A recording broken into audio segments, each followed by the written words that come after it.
Secretary of Bolo Paso. Our representative from the Taguig City, Councilor Edwin Mananili, the FN Silva Teresa, and Ma'am Gina, sorry for the others. My classmate in Philippine Military Academy from J4, Major General Job Yokoko. The deputy of our classmate also from CSG, General Peter Donato. My retired mate, also my classmate, General Jerry Amante. And Chairman of the Board, Mr. Severino Concoy Tuason, sir. Ladies and gentlemen, again, good morning. Actually, the office of ASIS what came from the office of the Assistant Secretary for Installation and Logistics. So there was a study made last January and last February that the one office of the former Assistant Secretary, Office of the Assistant Secretary for Installation and Logistics, OSAIL, was divided in two Assistant Secretary office.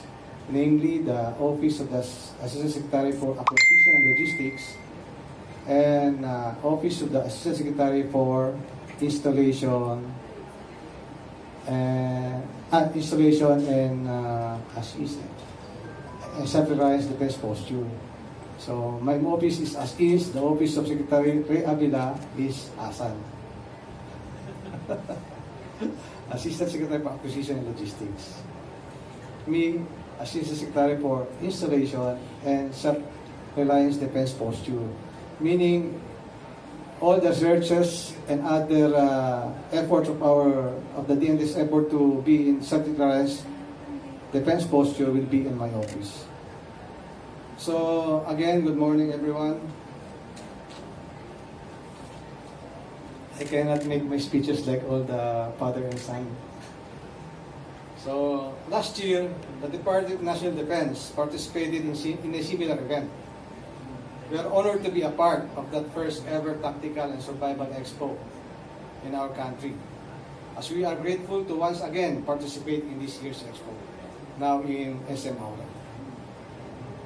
Inventors, builders, initiators, proponents, distributors, and dealers catering to the needs for self-defense and self-reliance are gathered once again under one roof for the noble goal of addressing global issues like the environment, economic uncertainties, security, and threats to order.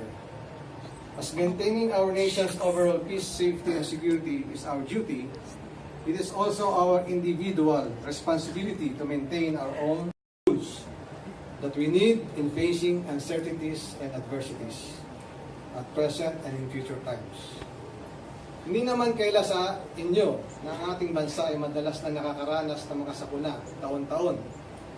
And we have been struck and endured a total of 274 natural calamities over the past 2 decades. Thus making us the fourth most disaster-prone country in the world. While these natural occurrences cannot be controlled, we can step up our efforts to ensure that every Filipino can survive upcoming disasters, and that is, in a nutshell, preparedness to confront natural and human-induced hazards. Apart from survival, this expo will also teach us to be self-reliant. The idea of self-reliance reminds us that it is always best to be prepared for the worst. The key is preparedness. Preparedness to face adversities, knocking on your doorsteps when things were so hard and you wanted to give up. And it seems one problem was solved, a new one arises. Being prepared is not to be strong at first, and once subjected to pain and difficulty, we will and become soft and lose strength.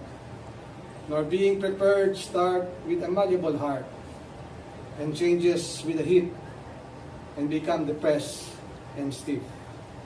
Rather, being prepared should be when things are at their worst. you get better and change the situation around you and elevate yourself to another level.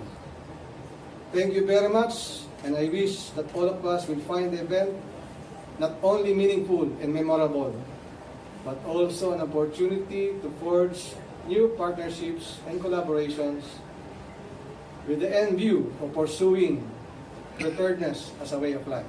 Maraming salamat po sa inyo lahat.